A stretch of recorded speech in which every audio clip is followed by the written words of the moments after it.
Everybody. I'm sorry we're starting just a little bit late.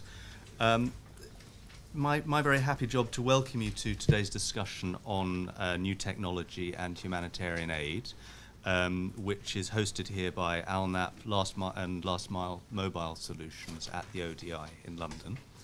I'd like to welcome everyone and thank you very much for coming.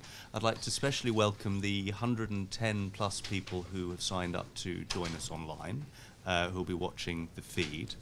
And particularly, I don't know if you are watching, but you can tweet if you are, Clement Bruguera of TSF, who was going to join us on the panel, but unfortunately there was a problem at Pau Airport, so he wasn't able to join us, and Selvi Vikan of CALP.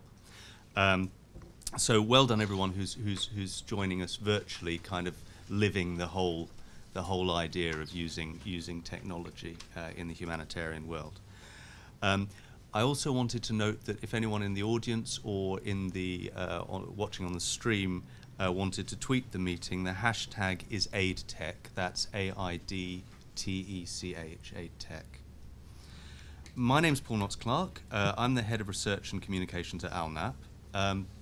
The issue of technology and its use in humanitarian action is, of course, it's a very important issue for us at ALNAP, given our focus on innovation and the amount of work that the HIF, which we work with ELRA on, is putting into technological innovation, among other things. And given our interest in learning and performance improvement in the sector more generally, obviously, and we'll hear more about many of these things, but some of these technology applications offer the possibility, the potential for real step change in issues which have been long-running challenges for humanitarians. We saw at the ALNAP annual meeting in Chennai, which was on the issue of urban response, how the basic difficulty of having so many people, so many disaster-affected people in very concentrated areas in urban situations led to all sorts of difficulties, not least around communication, but also programming, and how some of these solutions that we'll be hearing about today are very immediate ways of dealing with the scale of these large-scale urban responses. They're also obviously extremely useful in situations where you have mobile or dispersed, hard-to-reach populations, which is a situation which we have obviously in the Horn of Africa and currently unfolding in the Sahel and elsewhere. Another area of great interest, which perhaps we'll talk about later for us at ALNAP, is the way in which the access to communication technology is rather leveling the playing field in terms of who can communicate with whom, and reshaping perhaps relationships between the traditional formal humanitarian sector, affected populations, and populations in the north, and donors in the north. So, there is the opportunity to almost leapfrog over the traditional humanitarian players and communicate directly with people who traditionally the communication has been mediated by the NGOs, the UN and the Red Cross. So this is another area which potentially has massive potential for accountability in communications. And we've seen, of course, recently that, and I think this is an area we'll talk about a lot more, but that facilitating cash transfers and the role that this technology has played in facilitating cash transfers has been, it's been fundamental, and cash transfers, of course, are revolutionizing the relevance of aid, humanitarian aid, and also has the potential to do great things for the efficiency of aid. So all of these and many more potentials are things which I think we'll probably touch on today, as well as touching on the fact that these solutions are not magic bullets. They sit within a human architecture. They require humans to use them, and they have to fit in with organizations. And that there are going to be false starts and a variety of learnings along the way. So to initiate this discussion, there's a very thought-provoking report by the Cash Learning Partnership, which looks like that. I think it's hot off the presses, isn't it? It's not just coming out in hard format now. But for those of you who want to read the report, it's also available on the CALP website on the front page. There's a link. It's an incredibly thought-provoking and thorough report.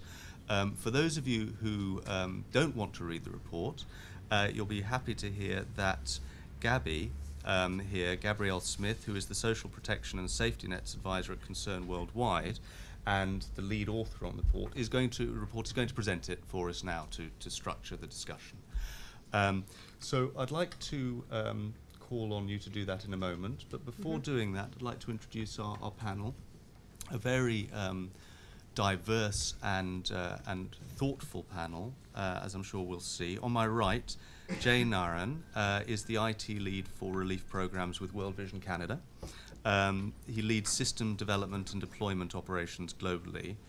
Seasoned humanitarian and IT practitioner, like many of you in the room, I think, with deployments in relief ranging from rapid onset emergencies to chronic and slow onset emergencies. Critically, for today's conversation, Jay is the technical architect and team leader for last mile mobile solutions. On my left, Dr. Joanna McRae. Joanna is the humanitarian head of profession and senior research advisor at the UK's Department for International Development. She recently led the development of DFID's strategy for humanitarian research and innovation. I think the strategy is available on the DFID website. Yes. And it looks like that. And DFID, of course, is one of the main donors for the Humanitarian Innovation Fund as well. Joanna joined DFID in 2005, initially as a humanitarian advisor, leading major elements of the humanitarian reform agenda from DFID. And before that, she spent 10 years here at the Overseas Development Institute. So welcome, where she wrote extensively on international humanitarian policy and led the ODI's Humanitarian Policy Group, HPG. She's the author of Aiding Recovery, The Crisis of Aid in Chronic Political Emergencies, and a former co-editor of Disasters, now a member of the editorial board. So Jo will be able to give us quite a lot from a variety of perspectives, the donor perspective obviously, but also from someone who's very embedded in innovation in the sector. Also very happy to welcome Andrea Sulzenbacher, which I hope I've pronounced correctly. Absolutely. Thank you.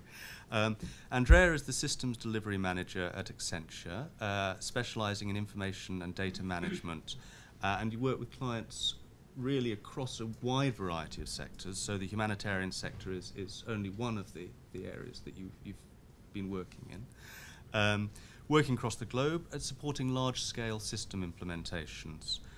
Some of the many things that Andrea is involved in and we'll be talking about later, we hope, are data governance, who controls the data in a company, whose data is it, accountability for that data, who is accountable for holding the data and to whom, and how some of the concepts from these private sector applications do and don't apply to humanitarian applications.